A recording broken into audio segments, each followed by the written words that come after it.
আল্লাহ নবী জন্নতে অনেক ঘটনা দেখেছেন, তন্মধ্যে একটি ঘটনা হচ্ছে তিনি জন্নতে যাওয়ার পরে শুনেন জন্নতের মাইকের মধ্যে কিরাত বাজতেছে, কোরআনের তেলাওয়াত বাজতেছে।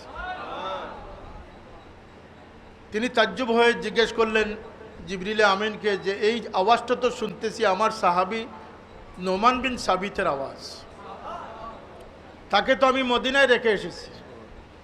জিবরিল আমিন জবাব দিলেন, ইয়া রাসূলুল্লাহ, তিনি যথার্থই মদিনাতে আছেন, কিন্তু তিনি যখন মদিনায় বসে কোরআন তিলাওয়াত করেন তার কোরআনের আওয়াজটাকে জন্নতবাসীকে শোনানো হয়। আল্লাহর নবী প্রশ্ন করছেন, জিবরিল, এর পিছনে রহস্য কি, এর পিছনে ফজিলত কি? জিবরিল আমিন জবাব দিলেন যে নোমান বিন হারিসা তার মার খেদমত করে মার সন্তুষ্টি অর্জন করে ফেলেছে। এক মায়ের সন্তুষ্টির জন্য আল্লাহর নবীর সাহাবী মদিনায় বসে তিলাওয়াত করলে তার তিলাওয়াত জান্নাতে পৌঁছাই দেওয়া হয়। মায়ের খেদমত ওয়াইস করনি জান্নাতে প্রবেশে আটকাও। আল্লাহ সবাই জান্নাতে যাইতেছে, আমি ওয়াইস করনির জন্য কি জান্নাতে স্থান আছে? ধৈর্য ধরো, সবাই একা একা যাবে, তুমি একা যাবে কেন? তুমি পিছন ফিরে চাও। আমার হাবিবের উম্মতের যারা গুনাহগার তোমার দৃষ্টিগোচর হবে সবাই তোমার খাতিরে জান্নাতে চলে যাবে। উদ্দেশ্য কি, কারণটা কি? মায়ের খেদমত। কিসের ফজিলত? মায়ের খেদমত। আল্লাহ নবী সাল্লাল্লাহু আলাইহি ওয়াসাল্লাম বলতেছেন যে আমি এশার নামাজে ইমামতিরও তো থাকতাম আর আমার মা ডাক দিতেন, বেটা মোহাম্মদ, আমি নামাজ ভেঙে মার ডাকে সাড়া দিয়ে দিতাম। মা বাবার দোয়া বদ্দা থেকে বেঁচে থাকবেন, আদর্শ মানুষ হওয়ার চেষ্টা করবেন, দৈনন্দিন অজাইফ তিলাওয়াত করবেন, নামাজ সালাম, নামাজের সালাম ফিরানোর পরে সুন্নত আছে না? আছে না? কি আছে বলতে পারবেন না? 3 বার আস্তাগফিরুল্লাহ আস্তাগফিরুল্লাহ আস্তাগফিরুল্লাহ, 10 বার সুবহানাল্লাহ, 10 বার আলহামদুলিল্লাহ, 10 বার আল্লাহু আকবার পড়বেন। এগুলো তো কঠিন কোনো বিষয় না। আপনি জানেন না ফুটা ফুটা হয়ে আপনি একটা সাগরের মালিক হয়ে যাচ্ছেন।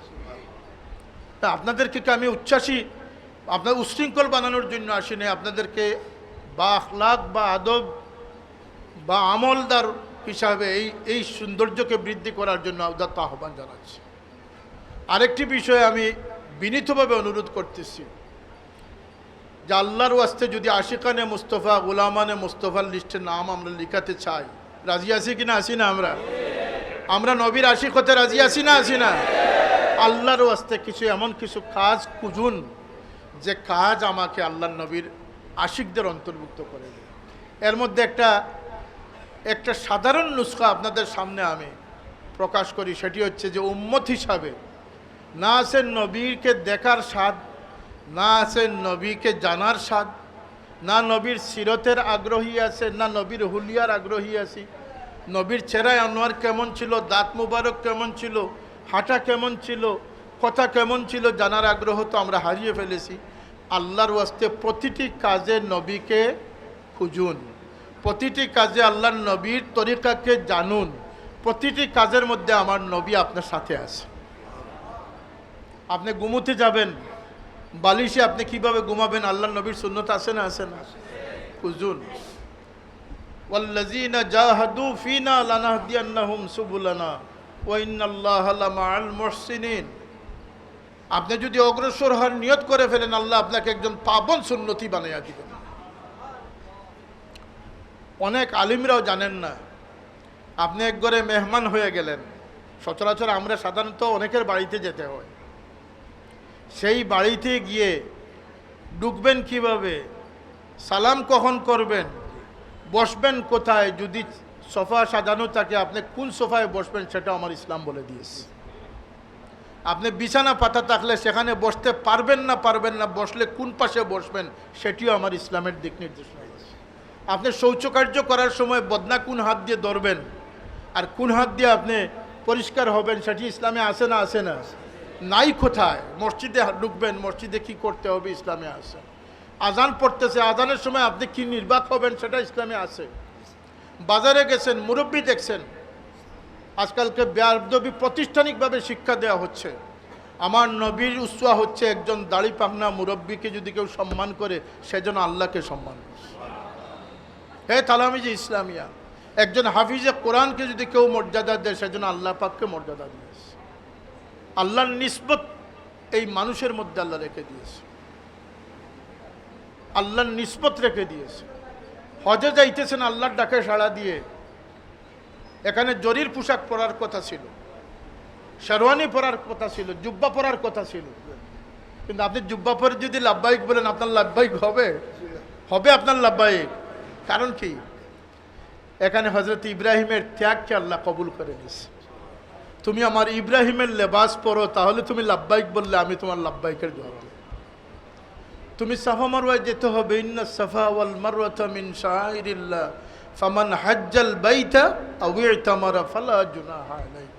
হজ উমরার জন্য ওয়াজিব। আমার বিবি হাজির দৌড়াইছিলেন, আমার ইসমাইল কুরবানি করেছিলেন, আমার ইসমাইলের পায়ের আঘাতে পানির ফুয়ারা উৎপন্ন হয়েছিল, জমজম।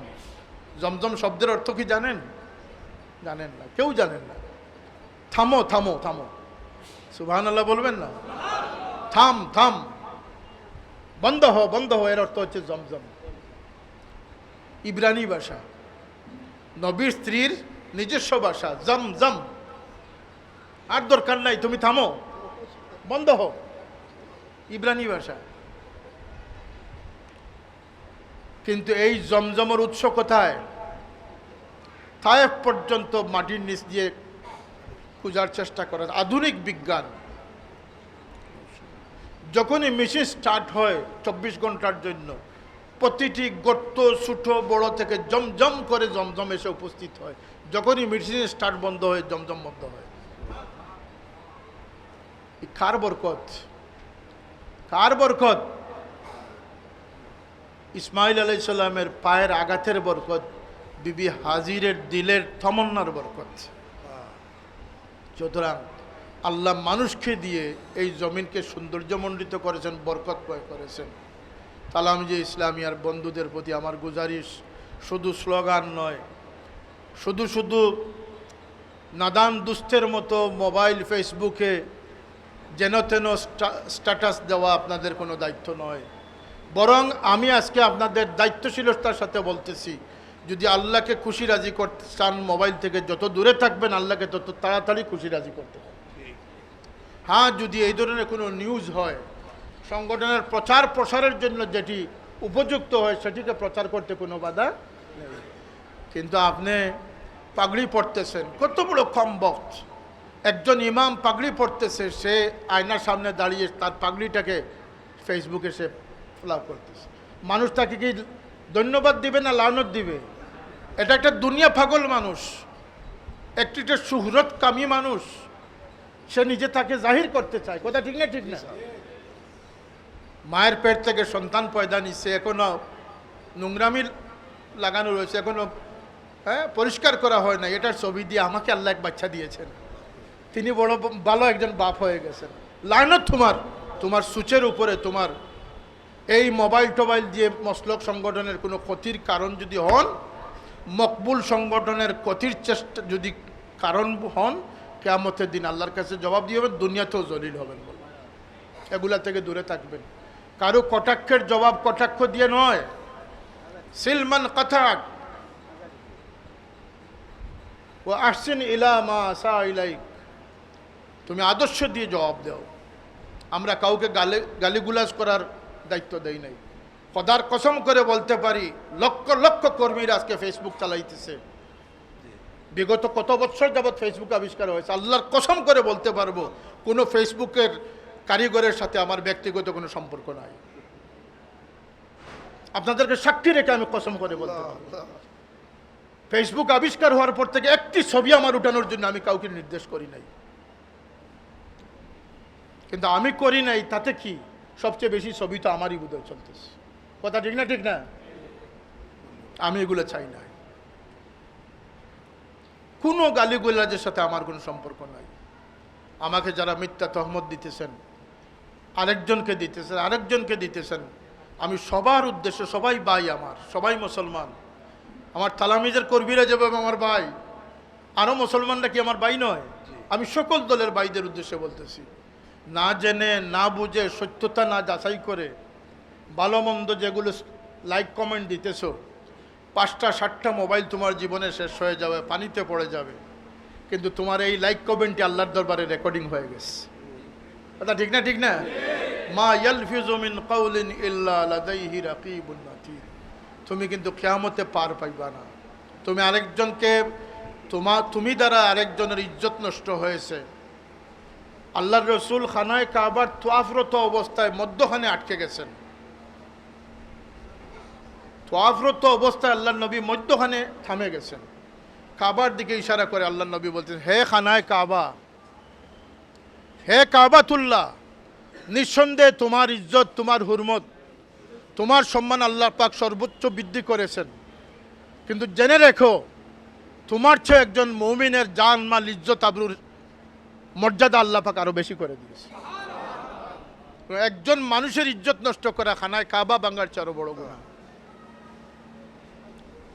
আমি গেলাম এখানে একটা জিয়ারতের জন্য, আর তুমি বানিয়ে দিলে যে এখানে তিনি মাছ শিকারের জন্য গেছেন।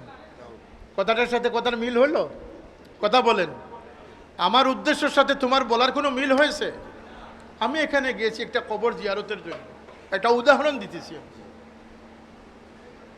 আমি একটা এতিম বাচ্চার বিবাহ অনুষ্ঠানে, কথা ঠিক না? ঠিক না? সে তার বালিশের নিচে রাখে, সে বুঝে যে আমার কাছে লক্ষ টাকা আজকে আছে, আমার ভাইকে ফোন দিলে আরো 50,000 নিয়ে আসবে।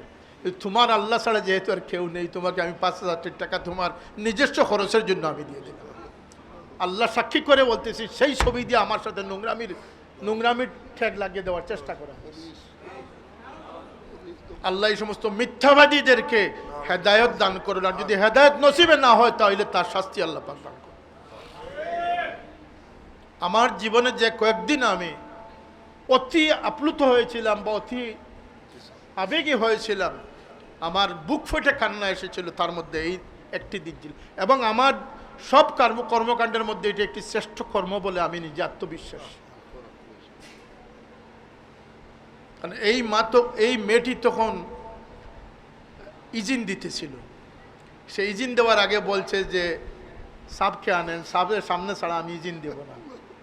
সে তার বাবার মতো আমাকে ট্রিট করেছিল। আমার 5,000 টাকা দেওয়া দেখে আরেকজন মন্ত্রী ছিলেন, তিনিও 5,000 টাকা দিয়েছেন।